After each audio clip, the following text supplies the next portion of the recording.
NEET 2025 का exam यहाँ पे फाइनली ओवर हो चुका है और जैसा बहुत सारे स्टूडेंट के फीडबैक मुझे मिले या फिर हम बात करें उनके रिव्यू, उसको देखकर मतलब काफ़ी सारे बच्चों का यही कहना था कि जेई एडवांस गलत, नीट एडवांस यानी कि इस लेवल तक का आपका फिजिक्स का पेपर आया हुआ था जो कि काफ़ी टफ था। तो ओवरऑल इस वीडियो में मैं आपको बताने वाला हूं जिस पे काफ़ी सारे बच्चे सर्च भी कर रहे होंगे।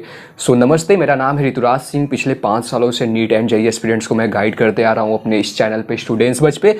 आज की इस वीडियो में मैं आपको बताने वाला हूं जिसको लेकर बच्चे काफ़ी परेशान है कि प्रीवियस ईयर्स का क्या आपका क्वालिफाइंग मार्क्स था और आपके कट ऑफ में क्या क्या इम्पैक्ट हो सकता है और आपका एक्सपेक्टेड क्या हो सकता है। अपार्ट फ्रॉम डैट काफ़ी बच्चों को ये चीज़ें क्लैरिफाई नहीं होता है, ये कंफ्यूज रहते हैं कि क्वालिफाइंग मार्क्स और कट ऑफ मार्क्स में क्या डिफरेंस होता है। तो ये भी चीज़ों को मैं इस वीडियो में अच्छे से बताऊंगा पूरे, जिससे कि आप में से कोई भी बच्चे को फिर इसके बाद कोई डाउट नहीं आएगा और ना ही कोई और वीडियो देखने की ज़रूरत पड़ेगी। साथ में अगर आपको नहीं पता है तो हमारा स्टूडेंट्स बच का एक ऑफिशियल टेलीग्राम चैनल भी है जहाँ पे ऑलरेडी 7,000 से ज़्यादा स्टूडेंट ज्वाइंट है, तो आप लोग ज्वाइन कर सकते हो, जिससे आगे फर्दर आपकी काउंसलिंग, कट ऑफ एंड आगे फर्दर उसमें भी मदद मिलती रहेगी रिजल्ट आंसर की के रिगार्डिंग। सबसे पहले अगर यहाँ पे मैं आपको बताऊं तो आप लोग अपना जो भी एक्सपीरियंस है वो कमेंट बॉक्स में ज़रूर शेयर करिएगा कि आपको एग्ज़ाम कैसा लगा और कैसा आप कितने मार्क्स एक्सपेक्ट कर रहे हो, राइट। सबसे पहले अगर यहाँ पे मैं बताऊँ आपका 2024, 2023 एंड ये रहेगा हमारा 2025 का, राइट।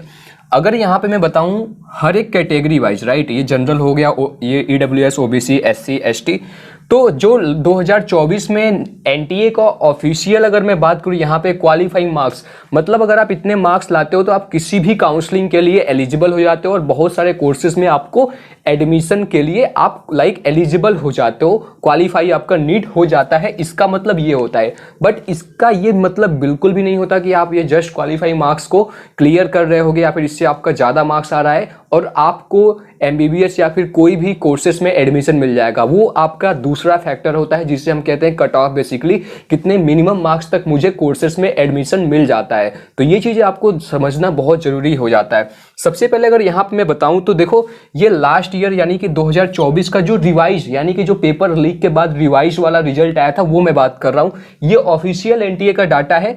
162 मार्क्स पे यहाँ पे जनरल और ईडब्ल्यूएस कैटेगरी का यहाँ पे क्वालिफाइंग मार्क्स आपका एनटीए की तरफ से दिया गया था। अगर 2023 में बात करूं तो ये आपका 137 मार्क्स था।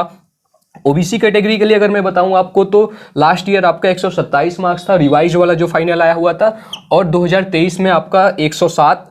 एससी कैटेगरी के लिए अगर मैं बताऊं तो 2024 में आपका 127 और 127 आपका एसटी कैटेगरी में भी था। बाकी ये 2023 के लिए 107 था, राइट। तो ये आप लोगों ने देखा कि अभी जो आपका यहाँ पे 2024 में क्या क्वालिफाइंग मार्क्स था, 2023 में क्या था।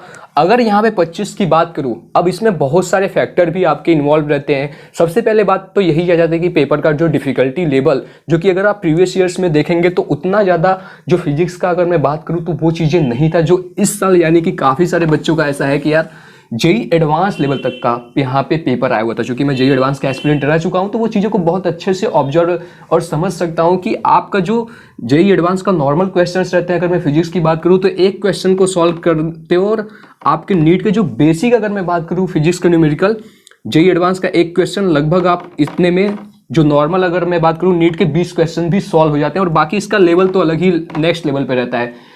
कॉन्सेप्ट के अंदर बहुत सारी चीज़ें इन्वॉल्व रहती हैं जो कि आपको काफ़ी टाइम टेकिंग प्रोसेस भी होता है। तो दैट्स वाई ये चीज़ों के भी आपका इम्पैक्ट करेगा जो आपका इस साल का क्वालिफाइंग मार्क्स रहने वाला है। बट अगर एक्सपेक्टेड बात करूँ, जिस तरीके से काफ़ी सारे स्टूडेंट के फीडबैक आए हैं, तो कहीं ना कहीं ये चीज़ें आपका डेफिनेटली, अगर ये हालांकि देखो एक्सपेक्टेड है क्योंकि इसका अभी बहुत सारा इम्पैक्ट भी होता है, तो ये चीज़ें समझना बहुत ज़रूरी हो जाता है। नहीं आप बोलोगे कि यार ये कोई बाबा वगैरह नहीं है मैं, ठीक है, कि कोई भी प्रेडिक्शन कर दूं। ये चीज़ें जो आपके यहाँ पे डाटा है जो भी बहुत सारे चीज़ों पे ये इम्पैक्ट करता है, तो ये चीज़ें आपका 130 से 150 मार्क्स तक आपका वेरी कर सकता है।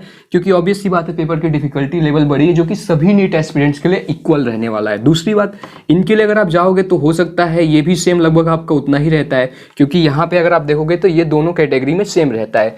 इसके लिए अगर ओबीसी कैटेगरी में बात करूँ तो ये आपका 100 मार्क्स से लेके आपका 120 तक ये लगभग आपका सेम इनके लिए भी जा सकता है। दूसरा एक इंपॉर्टेंट बात और भी है कि लास्ट ईयर अगर 2024 की मैं बात करूँ, 2024 के लिए, तो यहाँ पे 24,06,007 यानी कि 79 बच्चे यहाँ पे रजिस्टर्ड थे। 23,33,162 बच्चे यहाँ पे एग्जाम में बैठे हुए थे। इस साल के लिए देखेंगे तो लगभग, ये जो डाटा है ऑफिशियली तो भी नहीं आया, न्यूज के थ्रू पता चल रहा है कि 22 लाख लगभग 23 लाख के आसपास एस्पिरेंट पार्टिसिपेट किए हुए हैं। तो कहीं ना कहीं बहुत सारा फैक्टर भी रहता है। बाकी आपका जो कट ऑफ वाला है तो उस पर मैं एक अलग वीडियो लाऊंगा, तो आप लोग प्लीज़ चैनल को सब्सक्राइब कर लीजिए। बाकी कमेंट बॉक्स में ज़रूर बताइएगा कि आपका एग्ज़ाम कैसा हुआ और कितना मार्क्स आप अभी तक जो आंसर की कोचिंग वालों के मैच कर लिए हो तो कितना एक्सपेक्ट कर रहे हो। थैंक यू एंड जय हिंद।